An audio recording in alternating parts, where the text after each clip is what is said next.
mga katawagang Ukay-Ukay Capital, City of Pines, City of Mines, City of Flowers, Garden City, Strawberry Capital, at Summer Capital of the Philippines, kilala ang Baguio City. Kahit maliit lamang ang lungsod na ito, maraming local at foreign tourists ang bumibisita dito taon-taon dahil sa malamig nitong klima at dahil na rin sa magagandang pasyalan na nakukubli dito. Halina't samahan niyo po ko silipin at libutin ang number 1 na dinarayang lugar sa lungsod ng Baguio City.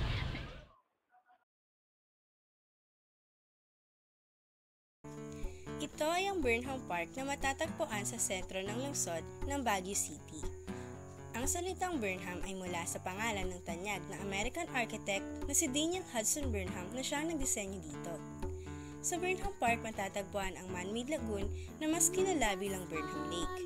Dito sa Burnham Lake, maaari kang mag-boat riding sa halaga na 100 to 200 pesos per hour tuwing peak season. Ngunit pag tag-ulan, umaabot lang ng 60 pesos per hour ang rent ng mga bangka dito. Nandito din sa Burnham Park ang Melvin Jones Grandstand na pinagdadausan ng iba't ibang event sa Baguio City. May mga nagko-concert dito, naglalaro ng soccer at football, nagpapalipad ng saranggola at ginagawa din itong tiyanggian.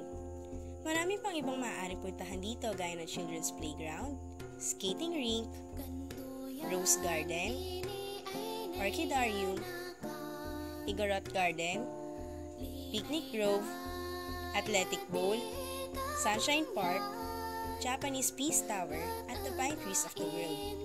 Bukod sa boat riding, may mga activities pa dito na maaaring gawin gaya ng skating at biking, pagpipiknik, at pagpapakain ng isda sa Burnham Lake.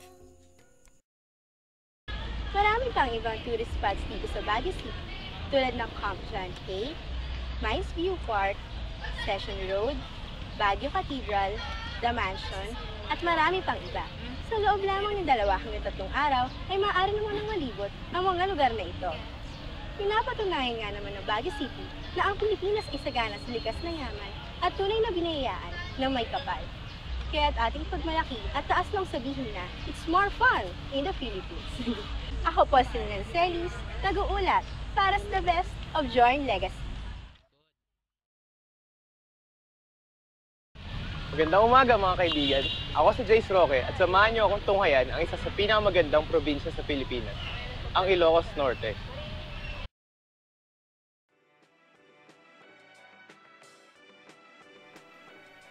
Maraming kilalang tourist destinations ang Ilocos Norte, mula sa natural at maging hanggang sa historical.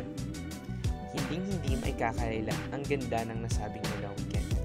Kaya ito dinarayo ng maraming Pilipino na nagmula pa sa iba't ibang sulok ng Pilipinas at lalo na ng mga banyaga.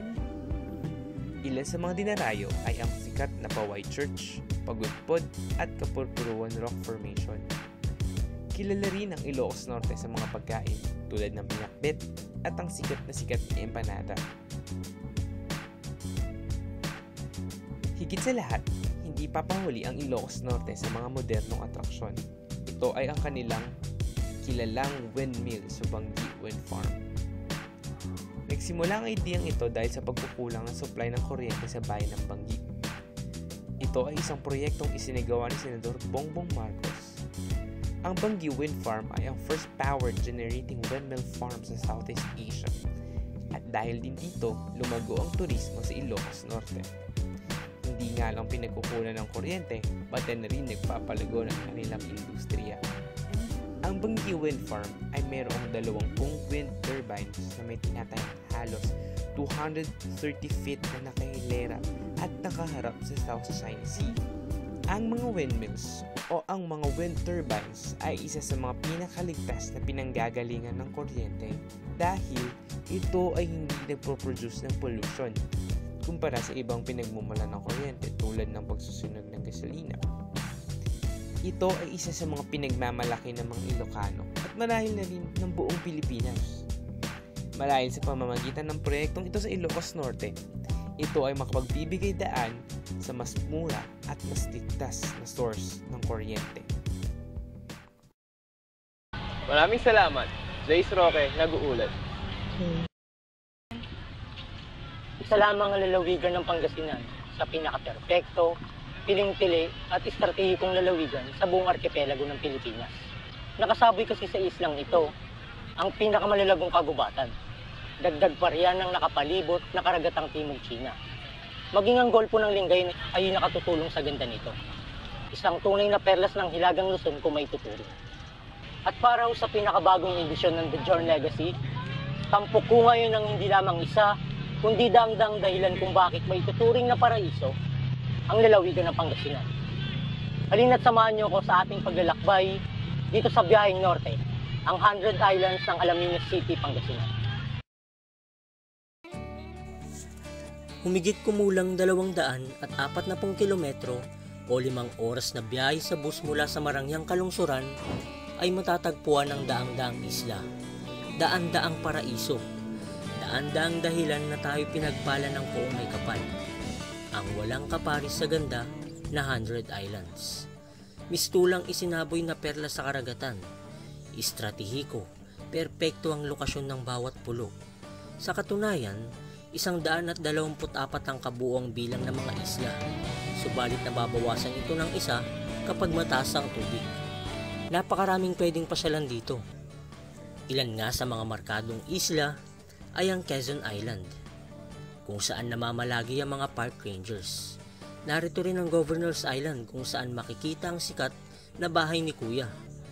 At syempre, ang patok sa mga chikiting na Children's Island. Sa mga mahilig sa adventure, tiyak ay swak na swak ang destinasyong ito. Sapagkat mula pagputok ng araw hanggang sa mamaalam ito sa dapit hapon at magsimulang sumilip ang buwan, ay di ka magsasawa sa mga aktibidades. Nariyan ang snorkeling, meron ding parasailing, syempre kayaking, jet skiing, diving, at ang banana boat ride.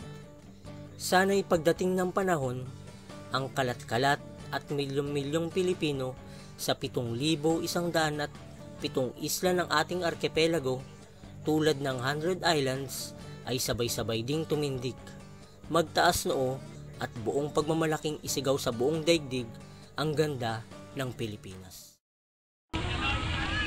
O diba? Hanip sa gandang 100 Islands.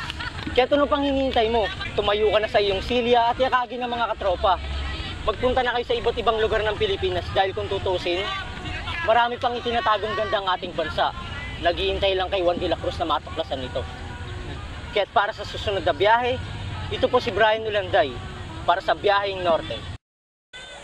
Ang bangus ay isa sa mahalagang produkto ng bayan ng Dagupan. At para maalaala ang kabutihan at kasaganaang ibinibigay nito sa mga taga-Dagupan, isang festival ang taon-taon ginaganap dito. Bangus Festival sa Pangasinan ay isa sa pinakaabangang okasyon sa Pilipinas. Dahil sa lakas ng industriya nito sa ating bansa, naisip ng karapat na ito ay pagdiwang dahil sa biyayang natatanggap ng ating mga kababayan mula sa pagkain dagat na ito. Tulad ng ginagawa ng mga taga-Pangasinan na tinawag pa nilang Pistay Daya. Taon-taon ay hindi nawawala at makukulay at masasayang pagdiriwang nito para maipakita ang kasaganahang ibinibigay ng isdang bangus sa kanilang kabuhayan. Sa naturang piyesta ay masasaksihan ng maraming mga lokal at foreign tourist ang 10,000 pirasong bangus na sabay-sabay na iihaw na talaga namang sa amoy pa lang nito ay magpapagutom na sa maraming bisita doon. Bukod dito, tuturo rin ng mga taga-Pangasinan ang iba't ibang klase ng luto ng bangus at makikita rin kung gaano kahusay at kabilis magtanggal ng mga tinik ang mga taga rito. Papakita rin nila ang pinakamaganda, pinakamahaba at pinakamabigat na bangus na kanilang nahuli.